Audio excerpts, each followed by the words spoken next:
seorang pendeta di Vatikan menemukan ruang rahasia di bawah gereja berisi tumpukan kitab Injil asli yang selama ini disembunyikan. Kebohongan ajaran gereja pun terbongkar hingga puluhan pendeta memutuskan masuk Islam. Tapi, apa sebenarnya isi kitab itu yang membuat mereka berubah keyakinan? Pater Elias, dengan jubah hitam yang selalu terasa terlalu berat, berdiri di bawah bayangan kubah Basilika Santo Petrus, tetapi habitat aslinya jauh lebih dingin dan gelap. Ia bukanlah pendeta tipikal yang bersinar di podium. Ia adalah seorang arsiparis, teolog ulung, dan penerjemah bahasa-bahasa mati, seorang penjaga bisikan masa lalu, menghabiskan 20 tahun hidupnya di jantung Vatikan, di kedalaman arsip rahasia yang sunyi dan berlapis. Ruangan kerjanya berada 4 lantai di bawah permukaan, sebuah labirin berkas, rak besi tempa, dan doket kayu ek yang menyimpan sejarah dan kontroversi gereja selama 1000 tahun. Di sana, Elias merasa paling damai, dikelilingi oleh ribuan rahasia yang ia yakini telah ia pahami. Ia menghormati dogma, tetapi di dalam dirinya, selalu ada celah keraguan, sebuah rasa haus yang tak terpuaskan terhadap kebenaran yang lebih murni, seolah-olah fondasi teologis yang ia junjung masih memiliki lapisan yang tersembunyi. Pagi itu, ketenangan arsip pecah. Bukan oleh jeritan atau alarm, melainkan oleh getaran yang asing dan rendah. Roma, seperti kota tua lainnya, rentan terhadap gempa, tetapi getaran kali ini terasa berbeda, lebih dalam, lebih vertikal, seolah-olah batu-batu di bawah kaki mereka mengeluh. Di kedalaman arsip, suara itu terasa seperti gong kematian. Setelah getaran berlalu, suasana tegang menyelimuti Kuria Romawi. Tidak ada kerusakan signifikan di atas tanah, tetapi laporan dari tim pemeliharaan mengindikasikan adanya retakan struktural yang mengkhawatirkan di tingkat fondasi terdalam, sebuah area yang dikenal sebagai peti mati besi, bagian arsip tertua dan paling jarang diakses yang konon dibangun di atas katakomba prakristen. Karena pengetahuannya yang tak tertandingi tentang arsitektur kuno dan kepercayaannya pada kehati-hatian Elias, Dewan tertinggi menunjuknya untuk memimpin tim inspeksi dan restorasi kecil. Tugasnya, menjaga kerahasiaan penuh, menilai kerusakan, dan menyegelnya kembali tanpa menimbulkan spekulasi. Kita tidak ingin ada laporan mengenai kelemahan di bawah, bisik Kardinal Valerius, yang matanya yang tajam mencerminkan kekuasaan dan rasa takut, terutama di area yang berhubungan dengan dokumen yang sensitif.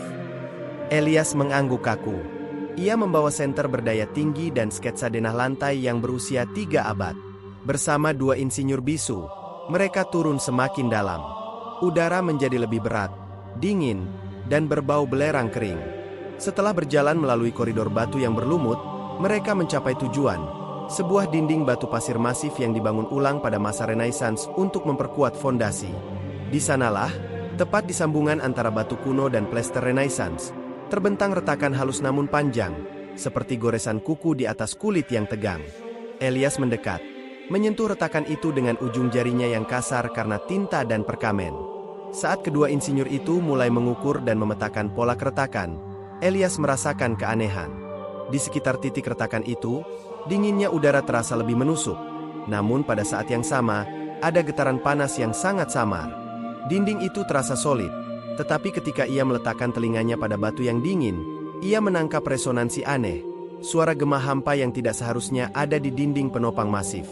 Ini bukanlah retakan biasa.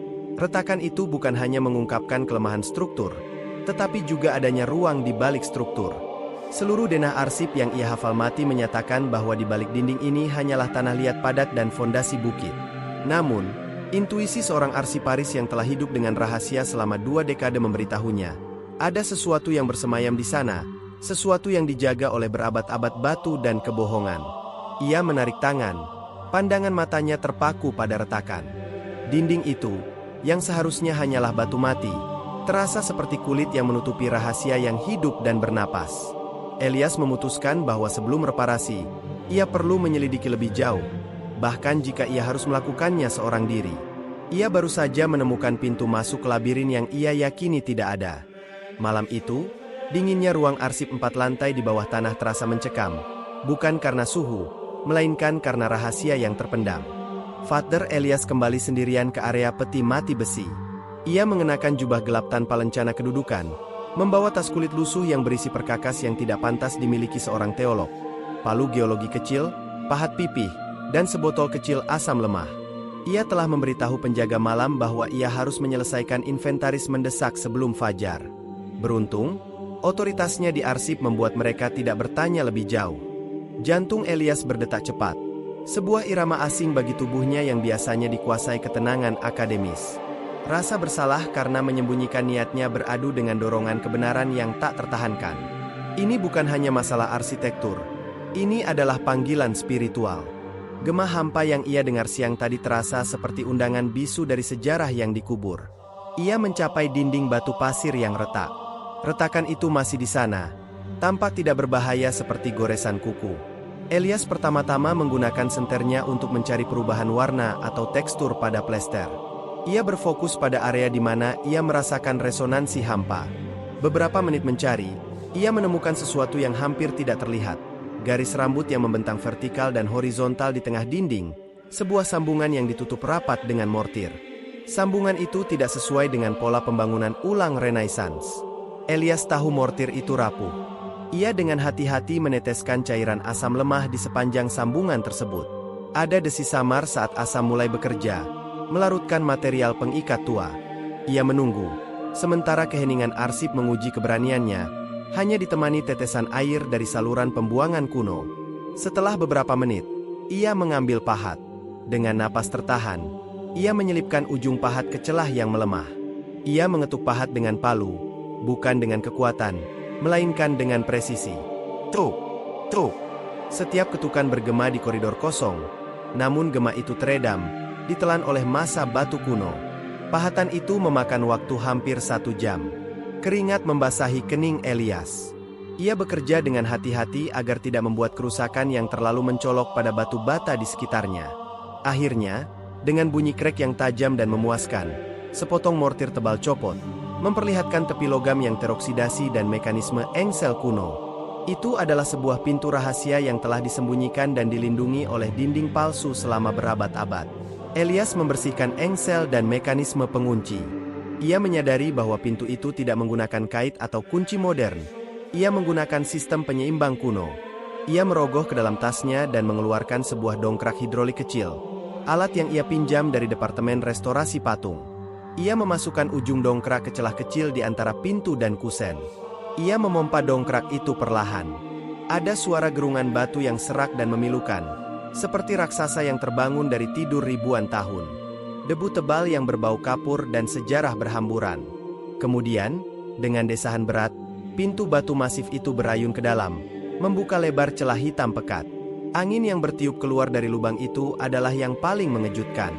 Itu bukan angin segar, melainkan udara yang sangat dingin dan berbau aneh, campuran antara mask, perkamen yang diawetkan, dan bau ozon. Udara itu tidak pernah bersentuhan dengan dunia luar, membuktikan ruang di baliknya kedap udara sempurna. Elias menyorotkan senternya ke dalam. Ia melihat rangkaian anak tangga batu yang curam, hampir seperti tangga spiral yang menuju ke perut bumi. Di bawah sana, seberkas cahaya senter memantul kembali dari permukaan yang berkilauan.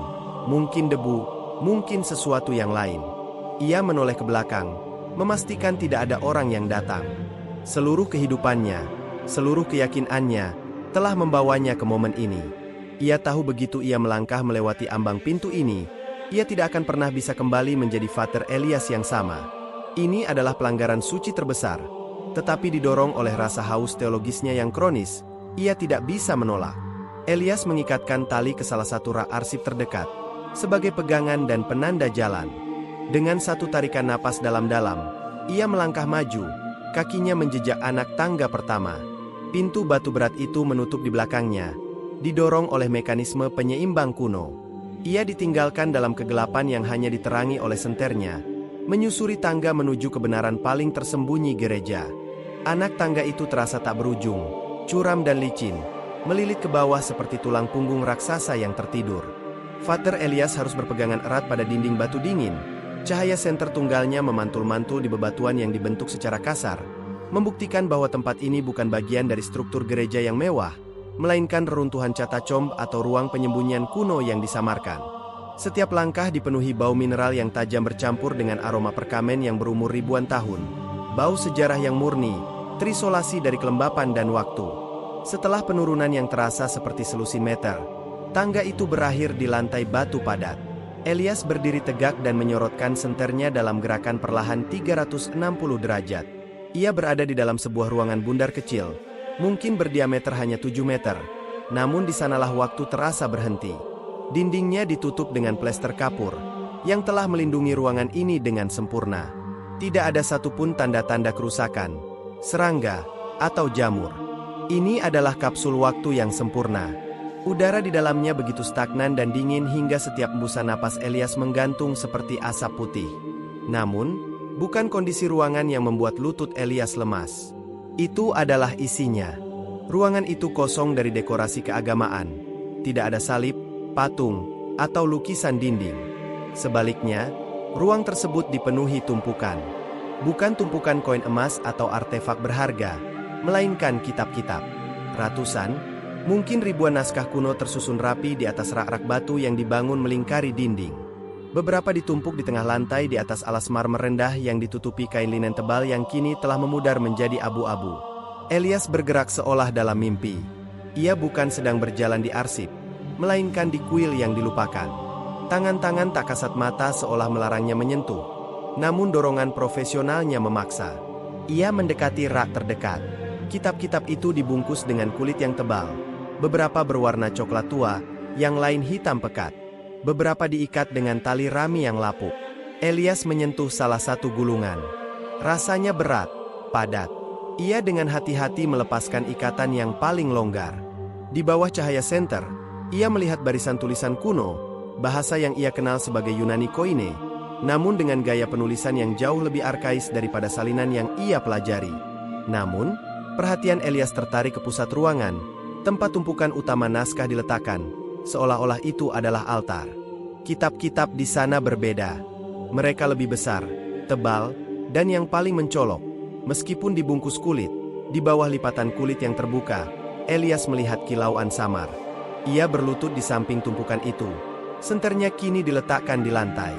Ia dengan gemetar menyingkirkan lapisan kulit pelindung. Napasnya tercekat. Bukan perkamen biasa. Kitab-kitab ini ditulis di atas perkamen yang diwarnai ungu pekat atau indigo tua, dan huruf-hurufnya ditulis dengan tinta emas. Ini adalah tanda-tanda codes yang paling suci dan berharga, dibuat pada masa-masa awal kekristenan ketika naskah-naskah Injil masih dianggap sebagai warisan suci yang tak ternilai harganya. Beberapa memiliki dekorasi sederhana yang terbuat dari perak murni yang kini telah menghitam karena oksidasi, tetapi secara keseluruhan, kondisinya menakjubkan. Di bagian sampul luar sebuah codes yang tampaknya paling penting, ada segel lilin yang pecah. Tepat di sebelahnya, seseorang telah menulis sebuah catatan singkat dalam bahasa Latin abad pertengahan, menggunakan tinta hitam yang lebih baru, mungkin abad ke-5 atau ke-6 M, seolah-olah untuk mengklasifikasikan apa yang ada di dalamnya. Evangelia Originalis, Ante Concilium Nicaenum, Injil asli, sebelum Konsili Nicea. Jantung Elias kini bergemuruh di telinganya. Konsili Nicea tahun 325 M adalah momen penentuan doktrinal bagi gereja, ketika banyak ajaran dikodifikasi dan diputuskan. Naskah apapun yang mendahului Nicea adalah teologis bom waktu, yang dapat membantah ratusan tahun ortodoksi.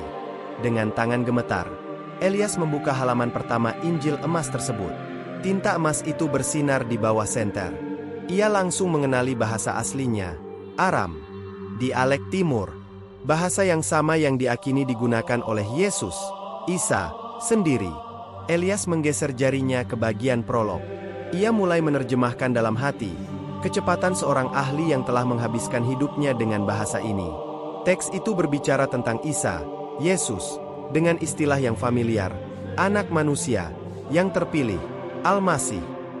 Namun, ketika Elias mencapai bagian tentang ajaran dan hubungan Isa dengan Allah, dia terhuyung. Teks itu jelas, tak ambigu, dan berulang kali menegaskan bahwa Isa adalah Rasul Allah, yang diutus untuk membawa hukum dan mengoreksi penyimpangan. Tidak ada kiasan, tidak ada metafora samar. Ia adalah hamba Allah yang diperintahkan untuk menyembah satu-satunya pencipta dan melarang penyembahan selain kepadanya. Konsep ketuhanan Isa, seluruh fondasi imannya, telah lenyap, diganti oleh ajaran monoteisme murni.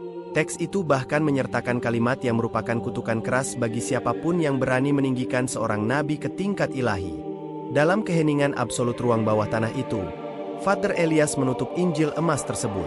Ia tidak hanya menemukan kitab yang hilang, ia telah menemukan bukti kebohongan fundamental yang membentuk seluruh peradaban Barat. Kebenaran yang ia cari selama ini kini ada di tangannya, tetapi harganya adalah kehancuran imannya. Krisis yang ia takutkan telah dimulai. Dinginnya ruang rahasia itu tidak ada apa-apanya dibandingkan dengan dingin yang merayapi tulang sumsum Father Elias. Ia masih berlutut di atas lantai batu, diapit oleh tumpukan Evangelia Originalis, kitab-kitab yang diakini hilang selama berabad-abad. Jantungnya berdenyut nyeri, seolah mencoba merobek rongga dadanya sendiri. Ia tidak hanya menemukan rahasia terbesar gereja, ia menemukan kematian dari diri teologisnya. Elias memaksa dirinya bangkit.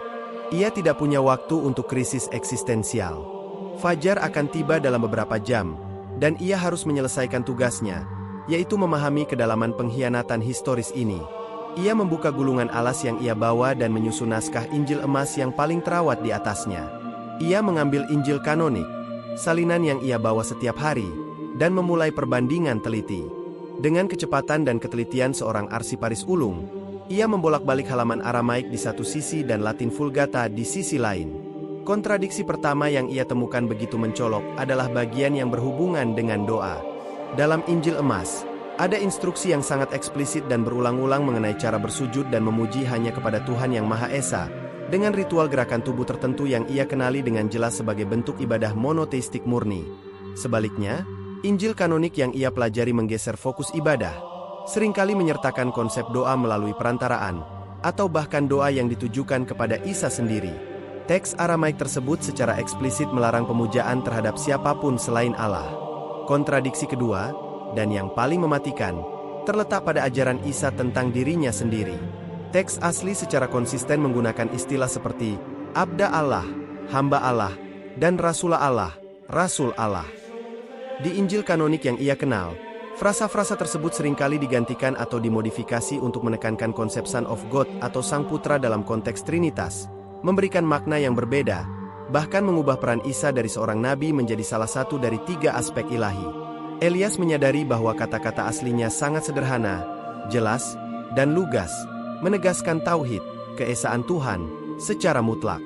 Di bagian akhir dari Injil emas, ia menemukan sebuah bagian yang secara belak-belakan menubuatkan munculnya agama yang akan datang, agama yang akan melanjutkan ajaran murni Isa, sebuah ajaran yang akan mengoreksi penyimpangan doktrinal yang muncul setelah kepergiannya.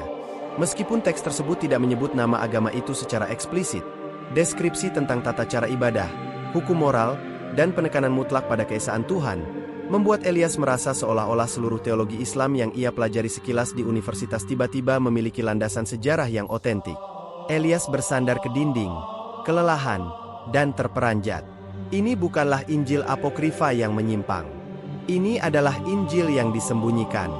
Seseorang, atau sekelompok orang, setelah konsili Nicea, telah membuat keputusan yang paling mengerikan dalam sejarah peradaban, mengubur kebenaran untuk mendirikan dogma. Mata rohani Elias, yang selama ini tertutup kabut dogma, kini terbuka lebar. Ia melihat kebohongan yang membentang selama 17 abad, sebuah kebohongan yang ia dedikasikan seluruh hidupnya untuk mempertahankannya. Ia teringat sumpah yang ia ucapkan, janji untuk mencari kebenaran Tuhan. Kebenaran telah menemukannya, bukan di dalam gereja, melainkan di bawahnya, terbungkus tinta emas dan bahasa kuno. Pilihan kini menakutkan, memusnahkan bukti ini, seperti yang diakininya telah dilakukan oleh generasi sebelumnya, dan kembali ke kedamaian imannya yang nyaman, atau membawa bukti ini ke dunia, yang berarti memulai perang teologis yang akan menghancurkan Vatikan dan mungkin dirinya sendiri. Elias menatap tumpukan Injil asli itu. Mereka adalah warisan suci yang tak ternilai harganya, lebih berharga daripada semua kekayaan gereja. Aku tidak bisa membiarkannya terkubur lagi, bisiknya. Suaranya parau karena emosi dan dingin. Keputusannya bulat. Ia harus mendokumentasikannya.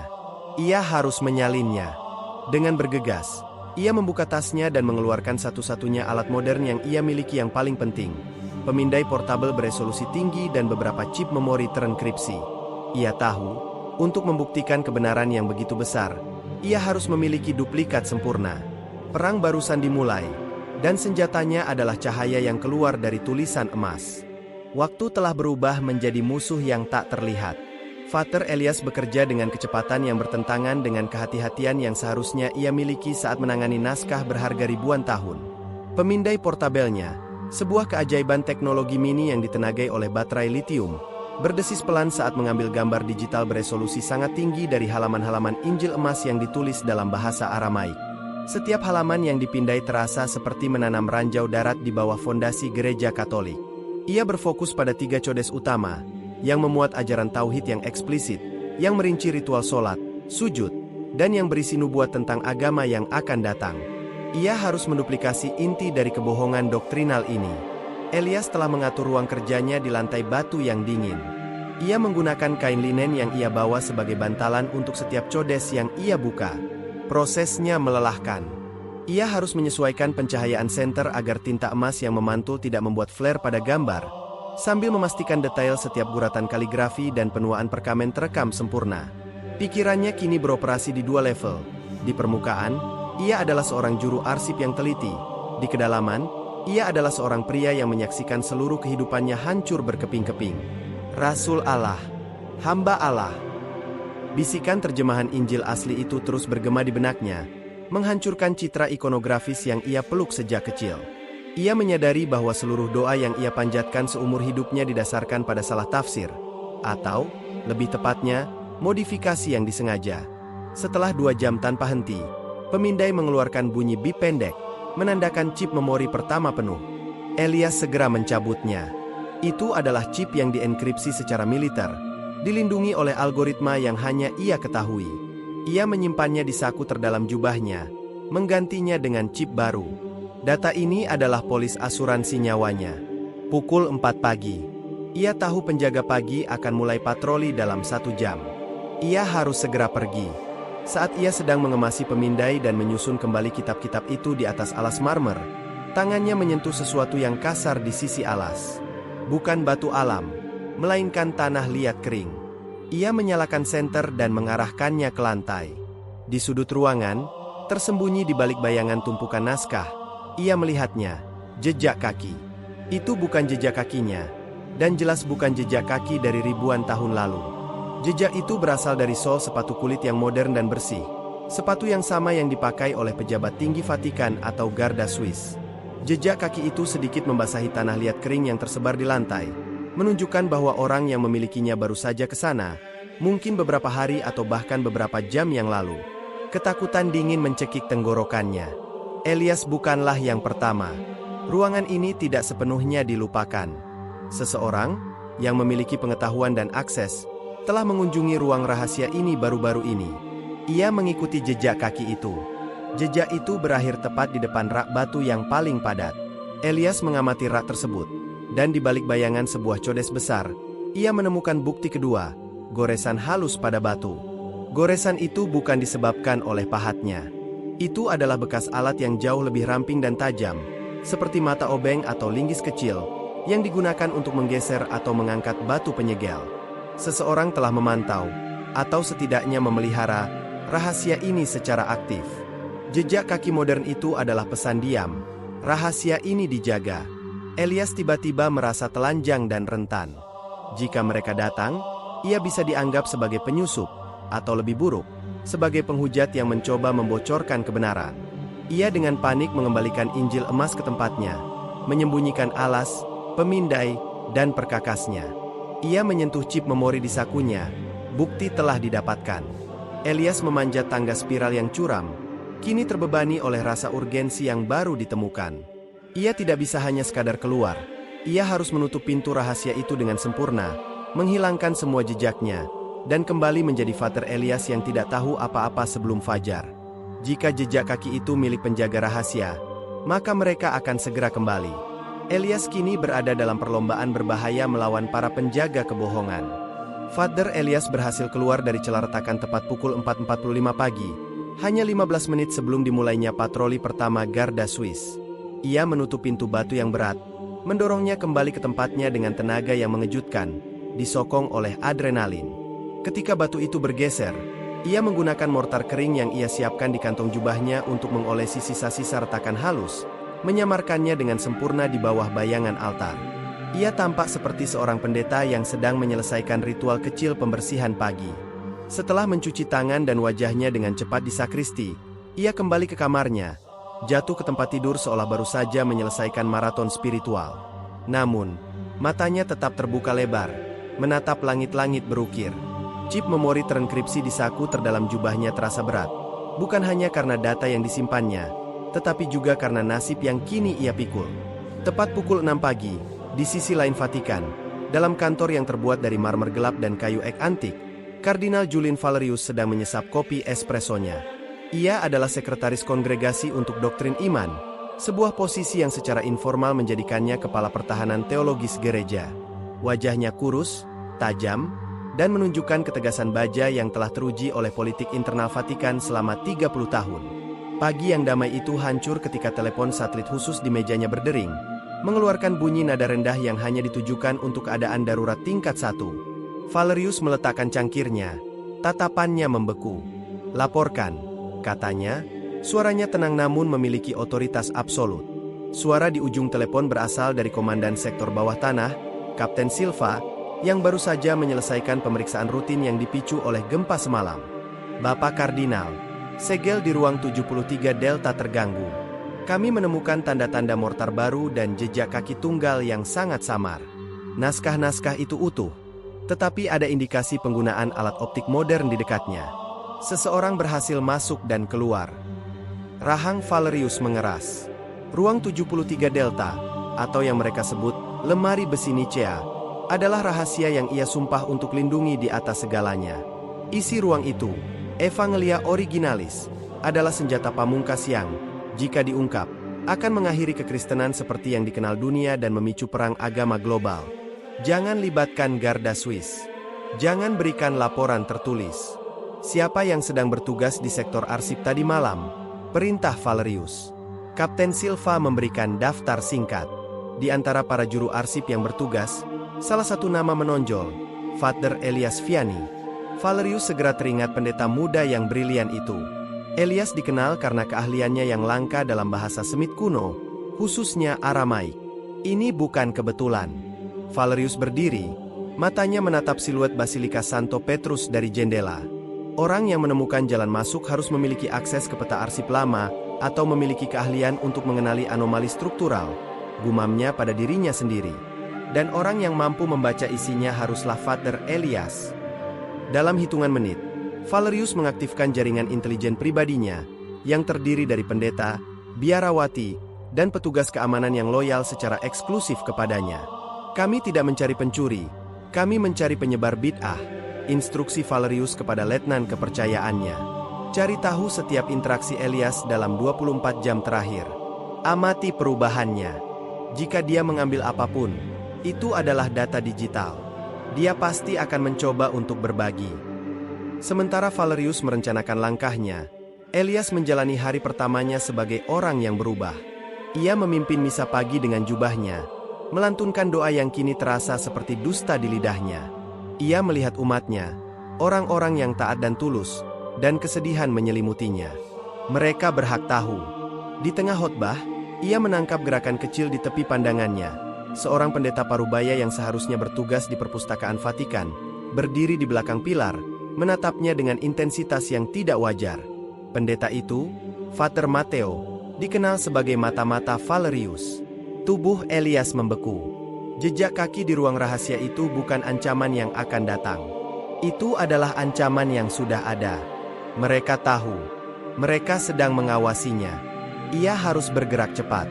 Duplikasi naskah adalah satu hal. Melarikan diri dari benteng yang mengetahui rahasianya adalah hal lain yang hampir mustahil. Malam ini, ia harus mengubah rencana pelariannya dari kemungkinan menjadi suatu keharusan. Ketenangan Frater Elias adalah sebuah topeng yang terbuat dari kehati-hatian yang dingin. Sepanjang pagi dan siang, ia melakukan rutinitasnya dengan ketepatan mekanis. Makan siang yang hening, sesi doa pribadi di kapel, dan menyusun katalog arsip. Namun, setiap gerakannya dikalkulasi untuk membingungkan mata yang mengawasinya. Ia sengaja memperlambat langkahnya di koridor terbuka, memperlakukan setiap bayangan sebagai potensi pengintai, dan sesekali berhenti untuk melafalkan doa, memberinya alasan untuk menutup mata sejenak. padahal sebenarnya ia sedang memetakan rute pelarian mental. Ketakutan akan Vater Matteo, mata-mata Valerius, menanamkan rasa urgensi yang membakar. Jika Elias terbunuh atau ditangkap di dalam Vatikan, bukti itu akan mati bersamanya, terbungkus aman di dalam chip memori terenkripsi di saku dalamnya. Ia harus menyerahkan bukti itu kepada seseorang di luar, seseorang yang memiliki otoritas intelektual dan keberanian moral untuk memublikasikannya. Hanya ada satu nama yang muncul, Dr. Tariq Al-Jazari. Dr. Al-Jazari adalah seorang orientalis dan profesor sejarah Islam di Universitas Roma. Ia dan Elias pernah berkolaborasi dalam proyek minor penerjemahan prasasti Aramaik, dan Elias menghormati kejujuran intelektual Dr. Tariq yang tanpa kompromi. Selain itu, sebagai seorang muslim yang disegani di dunia akademis, Dr. Tariq adalah satu-satunya orang yang mungkin memahami implikasi teologis dari Evangelia Originalis dan memiliki jaringan di luar kendali gereja. Elias tidak bisa menggunakan telepon. Setiap komunikasi di Vatikan dipantau. Ia membutuhkan cara kuno yang terenkripsi untuk mengatur pertemuan. Saat berada di perpustakaan apostolik, ia mengirimkan pesan rahasia melalui surel yang tampaknya merupakan pertanyaan akademis rutin. Subjek: tentang tafsir Simeon dari Edessa. Isi: Doktor, adakah kemungkinan Simeon merujuk pada jalur zaitun di pinggiran sungai? Saya ingin membahas terjemahan yang hilang pada pukul 18 malam ini. Jalur zaitun adalah kode untuk sebuah bangku terpencil di Taman Villa Borghese, tempat mereka pernah berbagi makan siang saat berkolaborasi. Pukul 18 adalah waktu kritis saat Roma mulai ramai, dan Vatikan berganti shift keamanan. Sekarang, tugas yang hampir mustahil, keluar tanpa terdeteksi. Pukul 17.30, Elias mengenakan jubah kasual gelap dan sebuah topi pendeta biasa. Ia sengaja memilih rute yang jarang dilalui, melalui ruang penyimpanan permadani usang di bawah perpustakaan dan lorong staf yang menuju ke belakang Museum Vatikan. Di sini, ia harus berhadapan dengan Vater Matteo. Elias melihat Matteo sedang mengobrol santai dengan penjaga pintu, tampak seolah-olah hanya menikmati angin sore. Elias tahu ini adalah jebakan yang disiapkan dengan malas. Menggunakan pengalaman yang ia dapatkan dari jam-jam panjang di bawah tanah, Elias melakukan manuver cepat. Ia berpura-pura terbatuk-batuk parah, memegangi dadanya, dan bergegas menuju pintu keluar yang paling dekat, pintu samping yang sering digunakan oleh klerus yang terburu-buru. "Vater Elias, Anda baik-baik saja?" tanya Matteo, suaranya sedikit cemas, namun matanya tetap tajam, mencoba mengukur tingkat kepura-puraan Elias. Saya harus segera mengambil obat saya di luar. Masalah pernapasan." "Mohon maaf," jawab Elias, menekan suara sakit di tenggorokannya.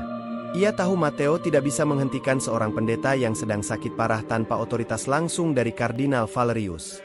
Matteo ragu-ragu sesaat. "Baiklah, Bapak. Tapi jangan lupa jam malam," katanya, memperingatkan. Elias mengangguk singkat dan melangkah keluar. Jantungnya berdebar kencang. Ia tahu, Matteo tidak akan membiarkannya pergi sendirian. Ketika Elias berjalan menuju gerbang, ia mendengar bunyi langkah ringan di belakangnya. Matteo mengikutinya. Elias segera mengambil jalan memutar, berjalan cepat melewati kerumunan wisatawan yang mulai berkurang. Ketika ia sampai di Tiber, ia melihat lampu kota menyala, memberikan perlindungan dalam hiruk-pikuk yang bergejolak. Dengan langkah mantap, ia memasuki Taman Villa Borghese dan menemukan Dr. Tariq Al-Jazari duduk di bangku yang disepakati, sedang membaca buku. "Assalamualaikum, Doktor," sapa Elias, menggunakan sapaan yang pernah ia pelajari dari Tariq. Tariq mendongak. Matanya lebar karena terkejut melihat Elias yang terengah-engah dan berkeringat. "Ya Tuhan, Elias, ada apa? Kau seperti dikejar singa," kata Tariq, beralih ke bahasa Italia. Elias tidak menyia-nyiakan waktu. Ia duduk, tangannya menggenggam lengan Tariq dengan kuat. "Dengarkan aku. Aku tidak punya waktu. Aku menemukan Evangelia Originalis di bawah Vatikan. Injil asli. Mereka disembunyikan. Isinya." Elias terdiam. Ia merogoh saku dalam jubahnya dan menarik chip memori mini. Di dalamnya ada pemindaian resolusi tinggi dari Injil.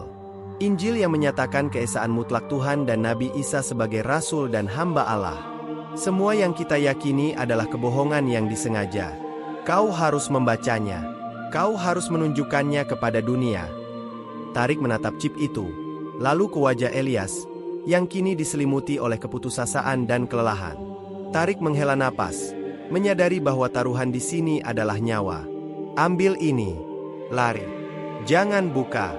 Jangan hubungi saya, desak Elias, memasukkan chip itu ke tangan Tarik. Aku akan melakukannya. Tapi bagaimana denganmu? Tanya Tarik, menyembunyikan chip itu dengan cepat. Aku akan kembali ke sarang mereka, sampai aku menemukan celah lain. Elias bangkit.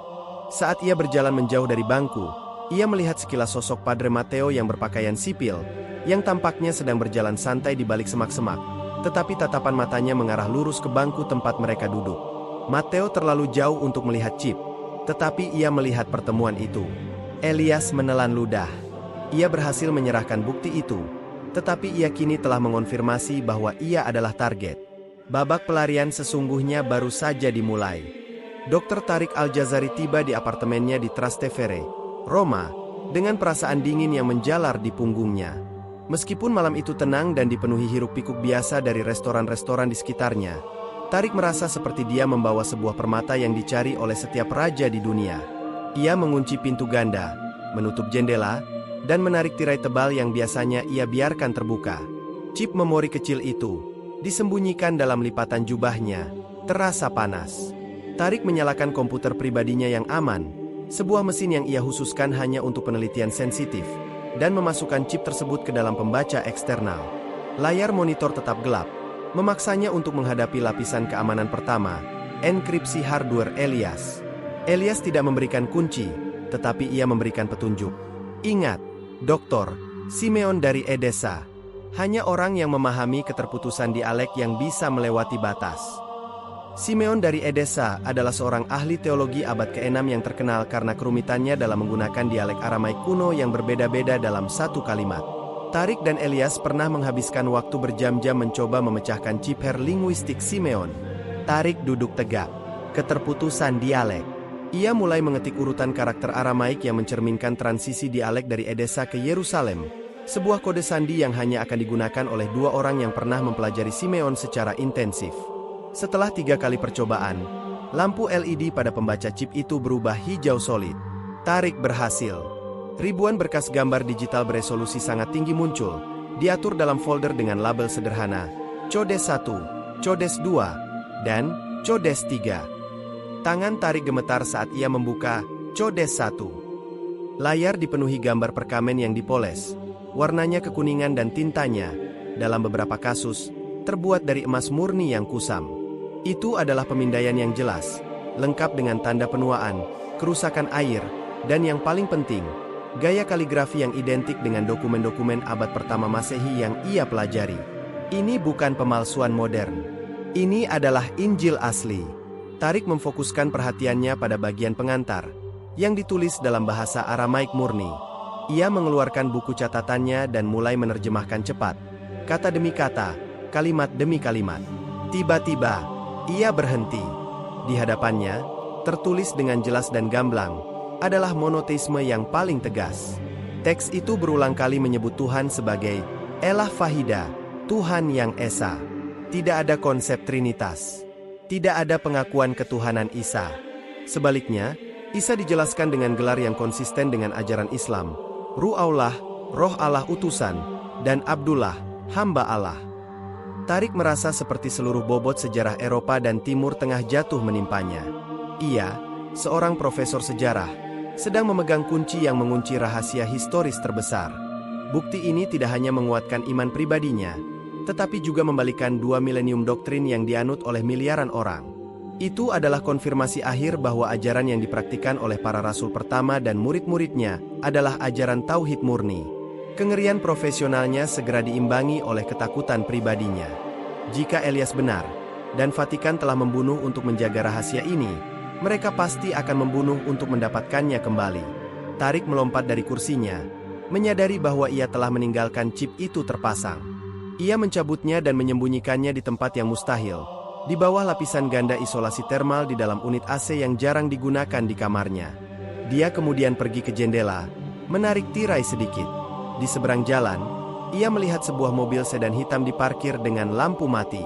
Itu mobil biasa, tetapi ia melihat pantulan kecil dari sesuatu di kursi pengemudi, Mungkin lensa kamera, atau hanya pantulan kacamata. Elias tidak hanya dikejar. Elias telah dijadikan umpan. Mereka membiarkan Elias melarikan diri untuk melihat kepada siapa bukti itu akan diserahkan.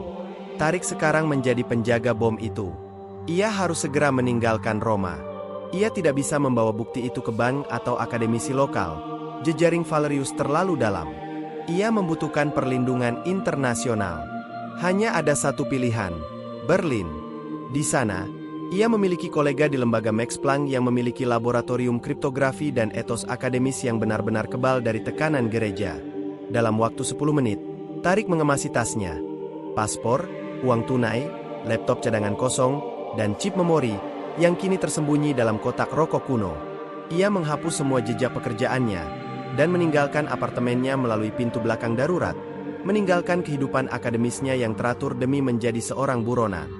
Dr. Tarik Al-Jazari tidak mengambil waktu untuk mengucapkan selamat tinggal. Meninggalkan apartemennya melalui lorong belakang yang gelap adalah tindakan penolakan terhadap kehidupan lamanya yang nyaman. Di punggungnya, ia hanya membawa tas ransel kecil berisi paspor, uang tunai, dan kotak rokok kuno yang menyimpan chip memori yang kini menjadi fokus perhatian gereja Katolik Roma. Ia tahu stasiun Termini atau Bandara Fiumicino akan menjadi sarang pengawasan Valerius. Mereka akan memblokir semua rute utama. Tarik harus berpikir seperti bayangan. Dengan berjalan kaki, ia menyusuri ganggang kecil di Trastevere yang berliku, menghindari jalan utama yang diterangi lampu. Ia mencari taksi independen yang jarang menggunakan radio komunikasi. Setelah berjalan selama hampir 1 jam, ia berhasil menemukan seorang pengemudi tua di kawasan permukiman yang menerima uang tunai tanpa bertanya. Ke Fiumicino, tapi jangan ke pintu keberangkatan. Perintah Tarik, suaranya pelan dan tergesa-gesa. Turunkan saya di jalan layanan terdekat. Rencana Tarik sederhana, menaiki penerbangan pagi hari dari Roma ke Paris, dan dari Paris, langsung terbang ke Berlin. Eropa adalah labirin yang sibuk, dan ia harus memanfaatkan pergerakan massa untuk menyamarkan jejaknya. Di jalan layang yang menuju bandara, Tarik merasakan ketegangan yang merayap dari kursi belakang. 2 mobil hitam, salah satunya sedan yang ia lihat di depan apartemennya, melaju kencang di jalur cepat, kemudian tiba-tiba melambat. Mereka bukan mencari, mereka memeriksa setiap kendaraan yang bergerak menjauh dari pusat kota. "Tolong, Bapak," kata Tarik kepada pengemudi taksi. "Turunkan saya di pom bensin di depan. Saya lupa sesuatu." Pengemudi itu, yang terbiasa dengan drama kecil warga Roma, mengangguk. Saat taksi melambat, 2 mobil hitam itu lewat. Tarik melihat 2 sosok berjas hitam di kursi depan. Mereka adalah agen. Tarik membayar pengemudi dan berlari ke toilet stasiun bensin. Bukan untuk bersembunyi, tetapi untuk mengganti penyamarannya. Ia meninggalkan topi dan jaketnya, menggantinya dengan sweater berkerudung yang ia beli dengan cepat dari rak toko stasiun bensin. Ia keluar dan berjalan menuju sisi berlawanan jalanan, berpura-pura menjadi turis asing yang kebingungan. Di sisi jalan yang lain, ia menangkap bus antar kota yang menuju kota kecil di Umbria. Ini adalah rute yang tidak mungkin. Valerius akan berasumsi ia menuju utara atau bandara. Dengan menaiki bus ke selatan, Tarik membeli waktu. Selama 4 jam, Tarik duduk di bus, tidak pernah menutup matanya. Ia merenungkan pengorbanan Father Elias. Elias, seorang pendeta yang didedikasikan pada imannya, kini mempertaruhkan hidupnya demi kebenaran yang ditulis dalam Injil kuno. Tarik tahu, jika ia gagal, pengkhianatan Elias akan sia-sia. Setibanya di kota kecil Umbria menjelang subuh, Tarik segera mencari kereta cepat lokal yang akan membawanya ke Florence. Dari Florence, ia mengambil risiko dengan kereta malam internasional, yang melakukan perjalanan melalui Alpen menuju Munich, dan akhirnya, Berlin. Di perbatasan Italia-Austria, di kegelapan pagi yang beku, 2 petugas bea cukai menaiki kereta, ditemani seorang pria berjas yang memegang lencana Vatikan. Jantung Tarik berdebar begitu keras hingga ia khawatir itu akan terdengar. Ia duduk di kursi paling ujung gerbong, membaca novel Arab dengan tenang. Petugas Vatikan itu memeriksa paspor dengan teliti, menginterogasi setiap penumpang yang tampak Timur Tengah atau Asia. Ketika pria itu sampai di hadapan Tarik, Tarik menatapnya dengan tatapan lelah dan sopan. "Tujuan?" tanya pria Vatikan itu. Nada suaranya dingin dan mencurigakan. "Konferensi sejarah di Berlin. Lembaga Max Planck," jawab Tarik dengan bahasa Jerman yang fasih. Pria itu membolak-balik paspor Tarik. Statusnya sebagai profesor yang diundang oleh lembaga bergengsi Jerman memberikan lapisan perlindungan. Pria itu menatap kotak rokok kuno yang tergeletak di meja kecil Tarik. "Merokok berbahaya, Profesor," komentar pria itu. Tangannya menyentuh kotak itu sejenak. "Tidak pernah saya merokok, Bapak," jawab Tarik sambil tersenyum tenang. "Itu hadiah dari mendiang ayah saya." Pria itu mengangguk kaku, puas dengan pemeriksaan fisik yang tidak menghasilkan apa-apa. Ia bergerak maju. Tarik menunggu napasnya kembali normal. Itu adalah sentuhan paling dekat dengan bahaya yang pernah ia alami. Pagi berikutnya, saat fajar menyingsing di atas hutan pinus beku Jerman, kereta Tarik memasuki Berlin Hauptbahnhof. Kota itu terasa dingin, netral, dan aman. Tarik segera menelepon Profesor Anya Schmidt, kolega terpercaya di lembaga Max Planck. Anya, yang terkejut mendengar suara Tarik, setuju untuk bertemu di ruang baca pribadi di lembaga tersebut. Setibanya di sana, Tarik menyerahkan kotak rokok kuno itu kepada Anya. "Anya, di dalamnya ada bukti yang akan mengubah sejarah dunia. Ini bukan hanya akademis. Ini adalah kehidupan dan kebenaran. Vatikan mengejar saya, dan mungkin juga kamu sekarang," bisik Tarik, kelelahan. Anya Schmidt, seorang wanita parubaya dengan mata yang sangat cerdas, menatap kotak itu, lalu kembali menatap Tarik. Ekspresinya berubah dari kejutan menjadi pemahaman. "Aku akan menyiapkan tim keamanan siber terbaik kami," kata Anya, mengambil chip itu dengan hati-hati. "Kita akan membongkar rahasia ini. Mereka mungkin mengejar pria itu, Tarik. Tapi mereka tidak akan pernah bisa mengejar kebenaran jika kita menyebarkannya ke seluruh dunia." Pelarian telah berakhir. Babak analisis dan publikasi segera dimulai, membawa cerita ke tahap konflik global. Father Elias kembali ke Vatikan tak lama setelah jam malam diberlakukan. Rasa dingin yang ia rasakan bukanlah dari angin malam Roma, melainkan dari kenyataan yang keras. Padre Matteo telah melihat pertemuannya dengan Dr. Tarik Al-Jazari. Dengan menyerahkan chip itu, Elias telah menyelamatkan kebenaran, tetapi ia juga telah menandatangani surat perintah penangkapannya sendiri. Suasana di Apostolic Palace terasa mencekik. Lampu-lampu koridor yang biasanya redup kini tampak lebih terang. Bayangan bergerak dengan frekuensi yang mencurigakan. Elias melihat dua pengawal Swiss yang berdiri di pos yang biasanya kosong. Pengawasan Valerius telah ditingkatkan, bukan mencari dokumen, melainkan mencari dirinya. Elias langsung menuju kamarnya. Ia tidak bisa melarikan diri sekarang. Gerbang-gerbang telah terkunci, dan setiap pintu keluar diawasi. Dia harus menunggu hingga fajar, saat Roma mulai bergerak dan menciptakan gangguan yang memungkinkannya menyelinap keluar. Di kamarnya, Elias melakukan penghancuran bukti secara sistematis. Ia membakar catatan, merobek sketsa kasar dari labirin, dan menyiramkan abu ke toilet. Yang tersisa hanyalah jubah kasualnya, ransel kecil yang disembunyikan di bawah matras, dan, yang paling penting, keberaniannya untuk melakukan satu tindakan terakhir. Elias merasa harus kembali ke ruang rahasia. Bukan untuk menduplikasi. Duplikasi krusial sudah bersama Tarik, tetapi untuk mengambil satu artefak fisik. Sebuah sampel, sepotong kecil perkamen yang tidak dapat disangkal, sebagai bukti cadangan andai saja data digital yang dibawa Tarik hancur atau disangkal sebagai rekayasa digital. Sekitar pukul 2 dini hari, saat keheningan Vatikan mencapai puncaknya, Elias turun kembali ke labirin kuno. Ia menghindari lorong utama, menggunakan tangga layanan yang jarang dipakai, dan bergerak seperti hantu melalui kegelapan. Ia berhasil mencapai retakan gempa itu, membuka pintu besi dengan kunci yang kini terasa berat di tangannya. Di dalam ruang penyimpanan kuno, aroma mask dan perkamen lama menyambutnya. Elias menyalakan senter handphonenya. Cahaya itu jatuh pada tumpukan Injil asli. Mereka tampak diam, tetapi setiap gulungan memancarkan kebenaran yang menuntut untuk diungkapkan. Elias mendekati salah satu gulungan tertua. Gulungan itu rapuh di bagian tepinya. Tinta emasnya sudah mulai memudar. Dengan hati-hati ekstrim, seperti seorang pencuri yang mencuri dari dirinya sendiri, Elias memotong sepotong kecil perkamen dari sudut gulungan yang sudah rusak parah, di mana teksnya sudah hilang. Potongan itu hanya sebesar kuku jari, tetapi ia tahu bahwa analisis karbon dan tinta akan membuktikan usia dan keasliannya di luar keraguan akademis. Tiba-tiba, ia mendengar suara. Bukan di labirin, tapi di atas, di dalam lorong klerus. Langkah kaki cepat, disusul bisikan. Mereka datang. Mereka memeriksa retakan itu lebih awal dari yang ia perkirakan. Elias tahu ia hanya punya beberapa detik.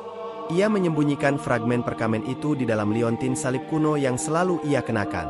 Kemudian, dengan cepat dan tanpa melihat ke belakang, ia keluar dari ruang rahasia, menarik pintu besi hingga tertutup, dan mengunci gembok kuno itu kembali ke posisinya. Ia berlari menyusuri terowongan, menaiki tangga. Saat ia mencapai pintu keluar rahasia yang terhubung ke Museum Vatikan, ia mendengar teriakan pelan. Dia tidak ada di kamar. Cari di sektor selatan. Blokir setiap gerbang menuju St. Peter. Itu suara Pater Matteo. Elias muncul dari bayangan Museum Vatikan, mengenakan jubah gelapnya. Ia harus melewati area halaman. Hanya ada satu rute yang mungkin, menyelinap di antara mobil dinas yang diparkir dekat garasi Paus, dan memanfaatkan celah kecil di pagar terluar yang berbatasan dengan pemukiman warga Roma. Dia berlari, tidak pernah secepat ini seumur hidupnya. Setiap langkah adalah taruhan. Di kejauhan, ia melihat lampu-lampu sorot menyala, menari-nari di atas tembok tinggi Vatikan. Kardinal Valerius tidak akan menahan diri. Saat Elias mencapai pagar, ia melihat siluet Matteo dan dua pengawal Swiss bergegas ke arahnya. Mereka telah melihatnya. Elias merangkak melalui celah sempit itu. Serpihan batu bata menggores punggungnya. Dia berhasil lolos ke jalan Roma yang gelap dan lengang. Suara detektor Valerius yang berdering nyaring di belakangnya. Elias berlari tanpa tujuan, membaur dengan kegelapan. Seorang pendeta Katolik yang kini menjadi buronan di kota asalnya, membawa kebenaran yang dapat menghancurkan gereja Katolik Roma. Ia tahu ia harus mencapai kedutaan atau organisasi internasional netral sebelum fajar menyingsing. Di tengah hiruk-pikuk Roma yang sedang tidur, Elias akhirnya menghilang. Sementara di balik tembok tinggi, kepanikan dan kemarahan Valerius mencapai puncaknya. Cahaya subuh belum sepenuhnya membersihkan langit Roma, tetapi kantor pribadi Kardinal Valerius di Apostolic Palace sudah menyala benderang. Udara terasa tipis, dipenuhi aroma kopi pekat dan ketegangan yang mematikan. Valerius, biasanya sosok yang tenang dan berwibawa, kini berdiri di depan jendela yang menghadap Basilika Santo Petrus. Cengkeramannya pada gagang tongkatnya begitu erat hingga buku-buku jarinya memutih.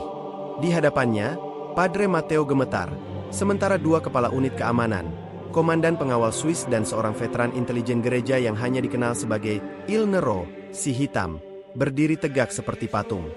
Jadi, biar saya perjelas, Padre Matteo, suara Valerius rendah, lebih berbahaya daripada teriakan. Anda membiarkan domba Anda kabur, dan lebih buruk lagi, Anda mengonfirmasi bahwa ia memiliki seorang kaki tangan. Seorang Arab, seorang Muslim, Profesor Tariq Al-Jazari. Matteo hanya bisa menundukkan kepala. Hamba minta ampun, Yang Mulia. Saya melihat mereka di Piazza di Siena. Saya berasumsi Elias hanya meminta bimbingan. Asumsi adalah kemewahan yang sudah tidak kita miliki, potong Valerius. Dia berbalik, matanya tajam dan dingin. Ini bukan lagi tentang ajaran sesat. Ini adalah krisis eksistensial. Jika salinan dokumen itu dipublikasikan, 2000 tahun fondasi akan runtuh. Jutaan jiwa akan terombang-ambing, dan gereja akan mati.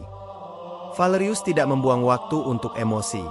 Dalam sepersekian detik, dia beralih dari kemarahan ke pragmatisme yang dingin. Kami meluncurkan operasi lampu merah, perintahnya. Suaranya kembali menjadi komandan yang tidak terbantahkan. Target utama, digital. Target sekunder, fisik. Komandan pengawal Swiss diperintahkan untuk segera mengamankan semua data internal Vatikan, mengeluarkan surat edaran merah ke semua keuskupan agung di seluruh dunia, bukan pengumuman terbuka, tetapi instruksi rahasia untuk memantau semua gerakan pendeta mereka yang bepergian secara mendadak. Il Nero mengambil alih target global. Prioritas satu adalah Profesor Al-Jazari, Valerius menjelaskan. Dia adalah akademisi. Dia akan mencari publikasi atau verifikasi. Lacak semua keberangkatan penerbangan dan kereta api dari Roma dalam 24 jam terakhir. Gunakan jaringan perbankan kami. Blokir semua akunnya. Hubungi kontak kita di Interpol dan minta pencarian khusus. Bukan penangkapan resmi, tetapi bendera merah pada pergerakannya. Valerius tahu bahwa kekuatan Vatikan tidak hanya terletak pada doa, tetapi pada koneksi global yang melintasi politik, perbankan, dan media. Dalam waktu 1 jam, data Tariq Al-Jazari, wajah, nama, dan riwayat akademisnya disebarluaskan ke sel-sel intelijen rahasia yang setia kepada Vatikan di setiap ibu kota Eropa. Prioritas 2. Elias, lanjut Valerius. Dia adalah kunci ke ruangan. Kita harus menangkapnya hidup-hidup. Keluarkan perintah agar dia dicari di seluruh Roma. Gunakan kode malaikat yang jatuh di jaringan internal kita. Beritahu media bahwa Father Elias menghilang karena depresi dan membawa relik suci yang tidak penting. Ini untuk menjaga narasi kita tetap bersih. Di ruang bawah tanah Vatikan, tim teknisi dipanggil untuk memeriksa retakan di labirin kuno. Mereka menemukan goresan kecil di gembok besi dan jejak kaki yang jelas, mengonfirmasi bahwa Elias telah kembali ke ruangan itu sebelum melarikan diri. Dia mengambil sesuatu, bisik Ilnero, kembali ke kantor Valerius. Kami menemukan jejak debu perkamen kuno di sekitar retakan. Valerius menutup matanya sesaat. Fakta fisik itu jauh lebih berbahaya daripada data. Data bisa dibantah sebagai rekayasa, tetapi artefak berusia 2000 tahun tidak bisa. Temukan Elias, perintah Valerius.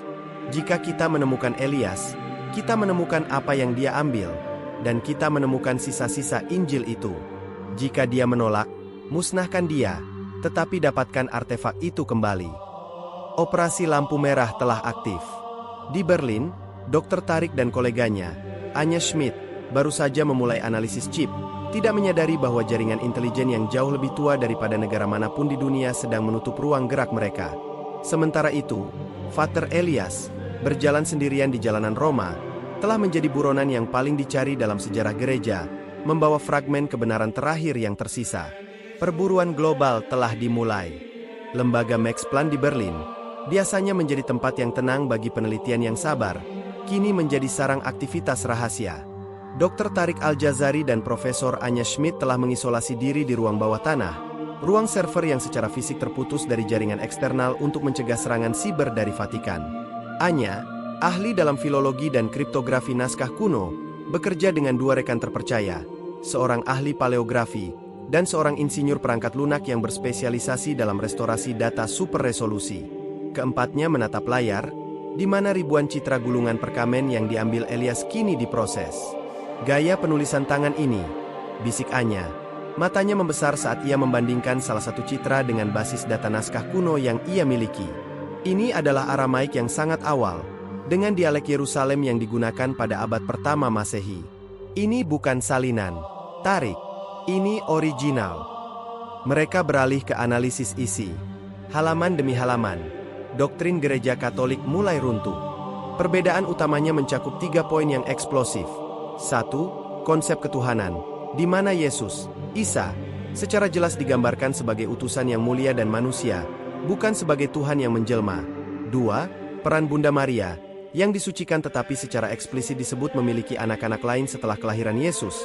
Dan yang paling mendasar, 3. Ritual dan perintah, yang secara tegas melarang penyembahan berhala, patung, atau perantaraan klerus, menyerukan ibadah langsung yang murni kepada Tuhan Yang Maha Esa. Injil-injil ini, mereka menyebutkan kedatangan seorang nabi terakhir setelahnya, yang akan mengembalikan ajaran tauhid, kata Tarik. Suaranya tercekat oleh kesadaran. Injil-injil ini adalah missing link, jembatan yang hilang antara Musa dan Nabi Muhammad.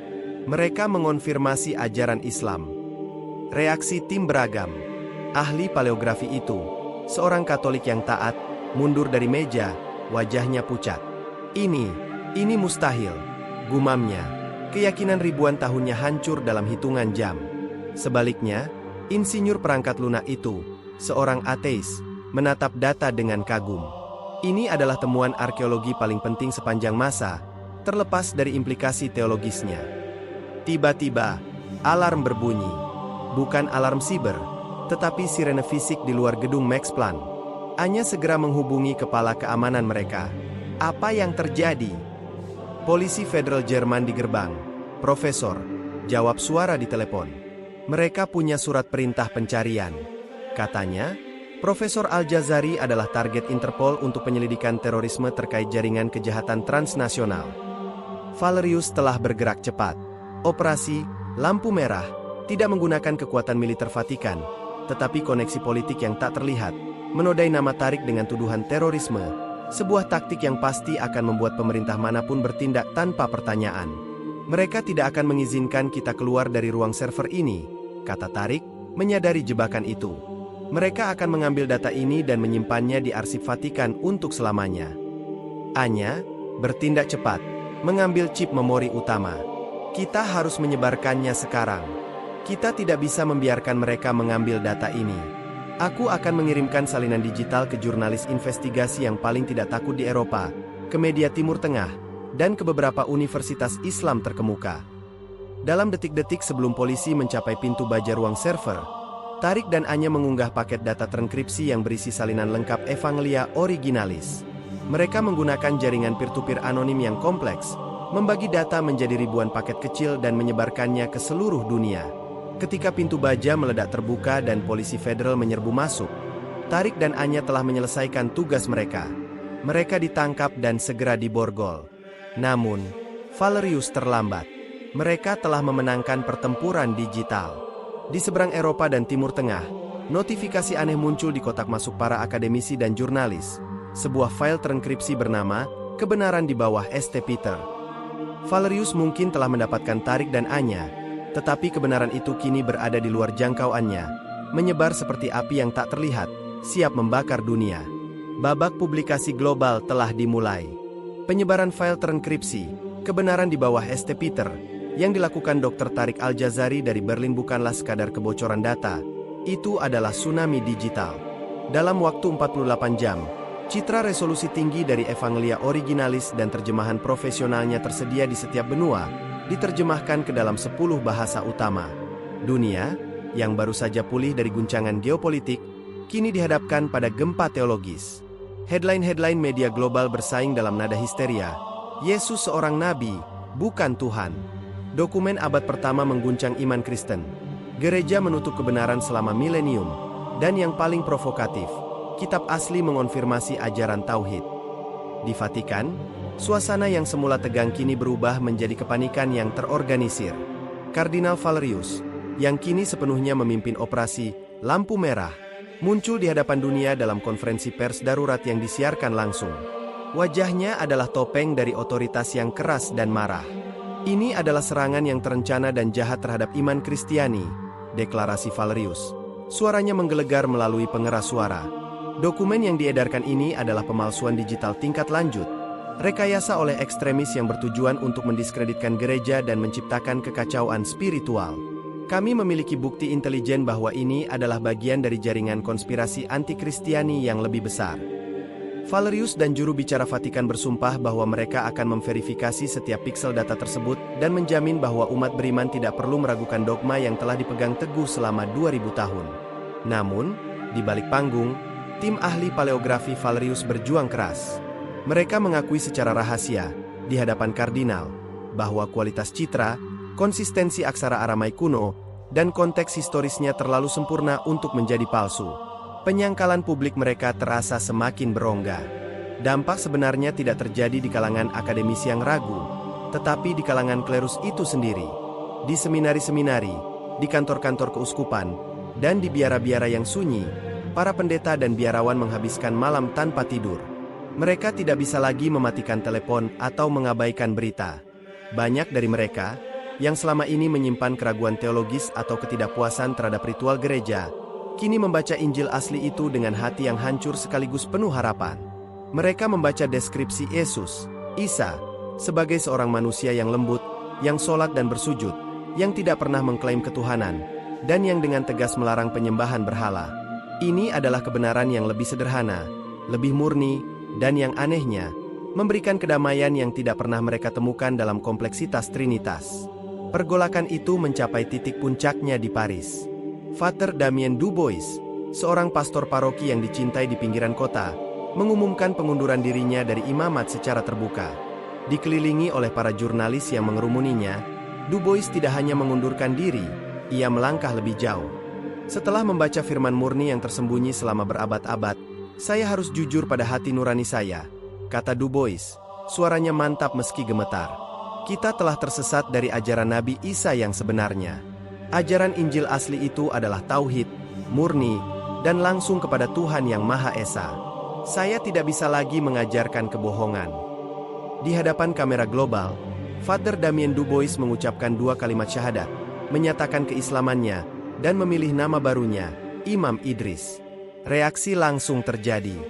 Dalam minggu itu, 4 pastor di Amerika Latin, 3 biarawati di Spanyol, dan 2 pendeta senior di Afrika mengikuti jejaknya. Semuanya mengutip Evangelia Originalis sebagai katalis. Ini adalah gelombang pertama.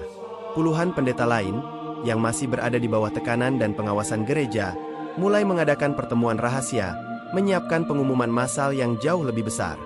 Father Elias, yang masih bersembunyi di ruang bawah tanah di Roma, menyaksikan konversi Imam Idris Dubois di layar televisi hitam putih. Air mata hangat membasahi pipinya. Dia telah menjadi agen pembongkaran terbesar dalam sejarah, dan kini, kebenaran yang dia pertaruhkan nyawanya telah mulai membebaskan jiwa-jiwa yang terperangkap. Valerius mungkin telah mendapatkan tarik dan anya, tetapi Elias telah memenangkan pertempuran hati dan pikiran. Perjalanan menuju mualaf massal telah dimulai, dan gereja tidak berdaya untuk menghentikannya.